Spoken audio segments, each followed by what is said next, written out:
Today's vlog question is asexuality reckless?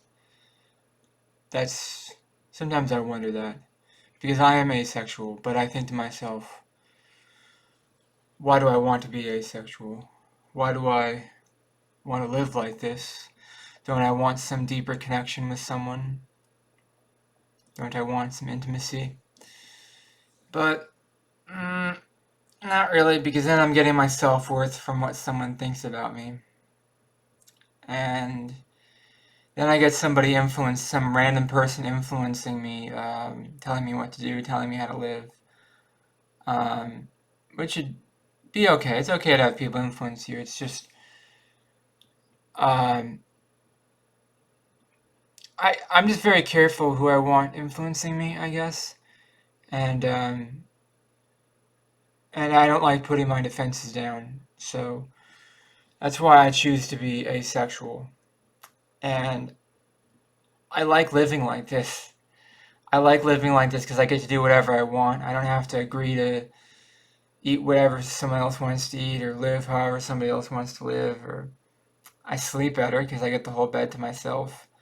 Um, so there's benefits and again, I get my self-worth from what I think I'm worth, not someone telling me what I'm worth. But there are dangers of asexuality. There's dangers of too much sexuality. There's dangers of too much asexuality.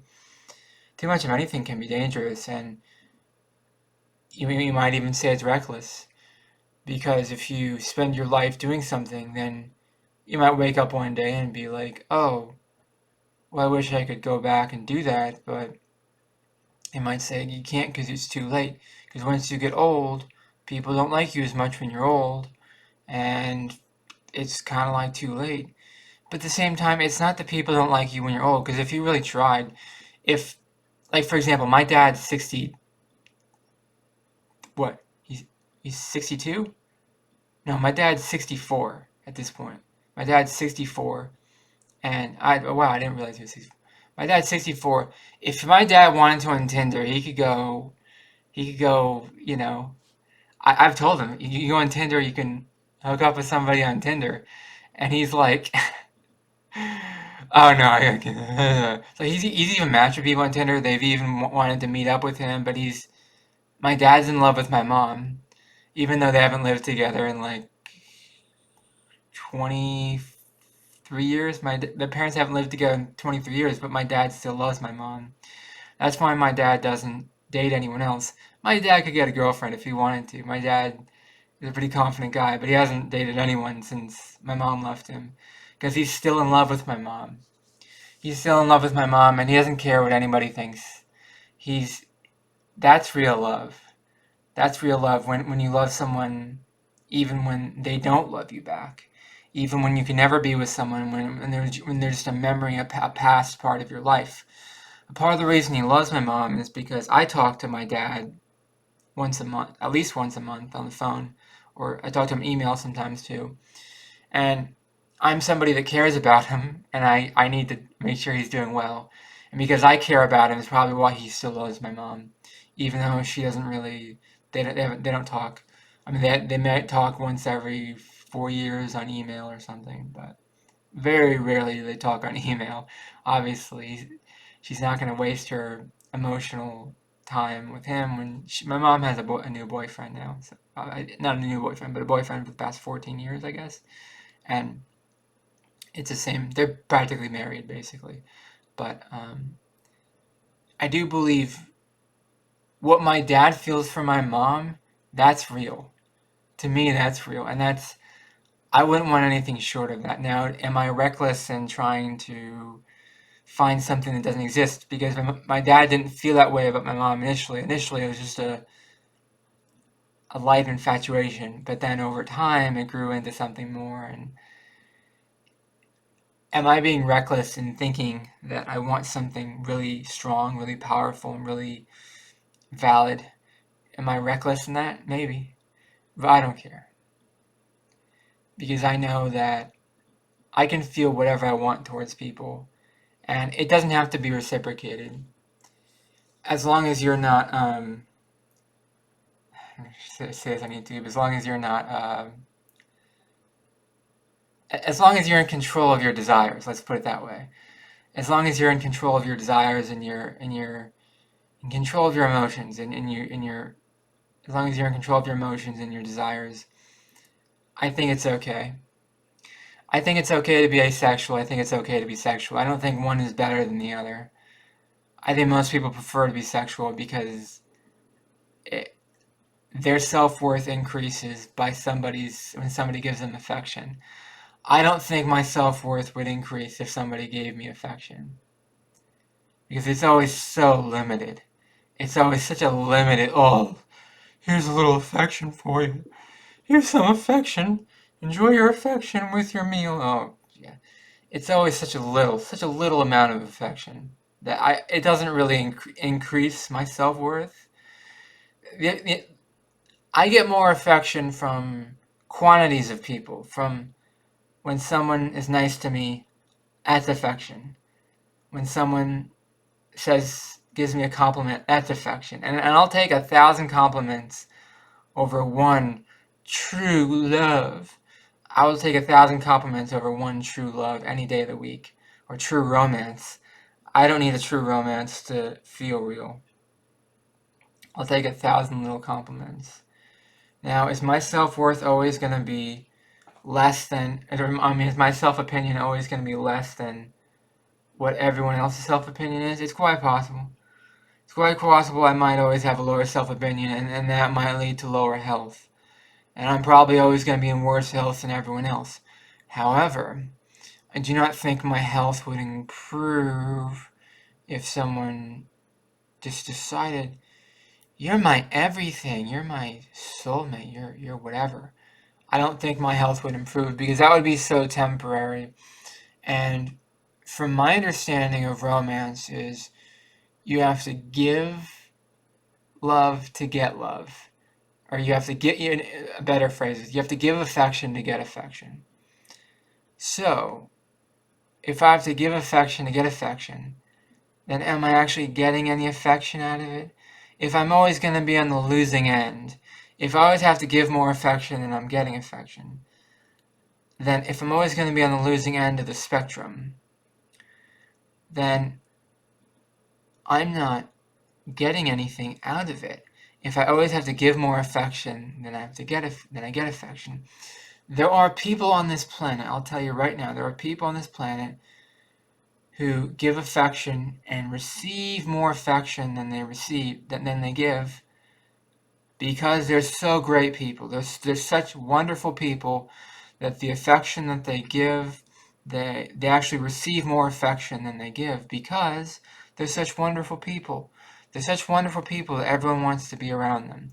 And that's good for them. I think they're wonderful people, and I like to listen to those people. I like to be around those people. I like those people too. I like those people who just wallow in their affection. Oh wow, I give affection and I get a whole bunch of affection back. And there's people who get more affection back than they give, and there's the people who get less affection back than they give. And I'm not trying to complain. I'm just saying that I would have to give more affection than I would receive. It hasn't always been this way. When I was younger, I when I when I, what was I gonna say? When I was younger, there were times where I gained a lot of affection from relationships, but when you get older, you get less and less affection. So it's like, oh boy, we're gonna give you less affection because you're older. People think you're worth less because you're older. Fine. I think I'm worth less because I'm older. Great. I'll take the less worth. Whatever. But I think I am worth something, and I think my opinion of myself is higher than what other people's opinions of me are, even though I still have a low self-opinion because I'm underemployed. I still have a low self-opinion because I'm underemployed. I should be having a better job, but I don't. I should have a full-time job, but instead I only have a part-time job. And that's part of the reason why I have a low self-opinion. But what was I talking about? The the oh, is it reckless to be asexual? For your health, I don't see myself living in a world where I'm waiting on bended knee at someone's opinion of me. I just don't see myself waiting on like a servant. Oh, so what's your opinion of me now? You have a good opinion of me now, and you have a low opinion of me now. Oh wow, what's your opinion of me now? I think people are always going to see me as less than everyone else, a little bit less than everyone else. That's why if I'm dependent on what somebody thinks of me, that would be illogical. It would be illogical because they're always going to see me as less, slightly less, not a lot less, just slightly less than everyone else. So uh, I don't, I don't get my self-worth from what other people think about me. I do not get my self-worth from what other people think about me. For example, I pick my nose. Do you think somebody wants to be around somebody that picks their nose? Somebody that has a lot of stuff going on in the nasal spectrum, nasal septum, whatever it's called. I don't know what it's called, but I don't really think someone would be that interested in me. And if they were that interested in me, I think it would be because I did something foolish to win their affection. And I could do something foolish to win their affection. I just don't want to get my self-worth from what people think about me. I don't, people say I put in low effort. I put in low effort at this stuff. And you're right. I do put in low effort because I'm not putting my self-worth into what you think of me. I don't want that. Why would I want that? But asexuality is a way of life that is dangerous. It's dangerous because your health probably won't ever be as good as the health of somebody um, who's doing it all the time or whatever. But it is dangerous. Don't get me wrong, it is dangerous. But it's also safer than some options. See, if all you're going to do is argue with people, if the only discussions you have with people are arguments, if all you ever do is fight, then are you really worried about your physical health? If the best if the if your experience with people is a bunch of arguing or whatever or negativity, if your experience is a bunch of negativity, then are you really getting anything out of it, even if there's physical pleasure? If there's so much negativity? I don't know. I don't I don't put too much stock in that stuff. I don't in my life people have treated me like trash on a number of occasions. I'm not going to say every time people have treated me like trash. I'm just saying it happens more frequently than you would think. People have treated me like trash. And I'm not into that system, that game, that way of life, that I'm playing by my own rules. I take care of myself. When I'm thirsty, I drink water. When I'm tired, I rest. When I need exercise, I get exercise. I take care of myself, and that's for the best. I'm interested in romance at some point, don't get me wrong. I do want romance. I don't want to be asexual forever, but I'm comfortable being asexual now. Maybe I'll regret it in 10 years. Oh, I should have done this, but you want to know something? As of right now, as of right now, I'm 31. I don't feel like, oh, when I was 25, I really should have put myself out there. Oh, wow, I really should have, because I've never met someone I wanted to do that with. I've never met someone I wanted that type of relationship with. I don't have any regrets. I don't, I'm not like, oh, when I was 25, or oh, when I was 20, or oh, when I was 15, I should have done this, this, and this. No, I don't, because I had never met someone I wanted to do that with. People have asked me to do it before, and I've rejected them. I've totally rejected them, but please, I've never found the type of relationship where it would satisfy me. Maybe that means I'm too picky. I'm just saying it is physically dangerous to do this long term because people don't live as long when they live like this. People don't live as long. All right. Okay. I understand. I understand people don't live as long. I also don't see myself living longer if I engage in some enterprise that someone is going to turn around and say, you know what? I find you unimpressive after a while, and I'm not looking for a temporary emotion. I'm looking for the real thing. Or maybe I'm looking for a temporary emotion and I'm not looking for the real thing. I don't know what I want. I have no idea what I want, but I take each day very slowly and I'm very careful.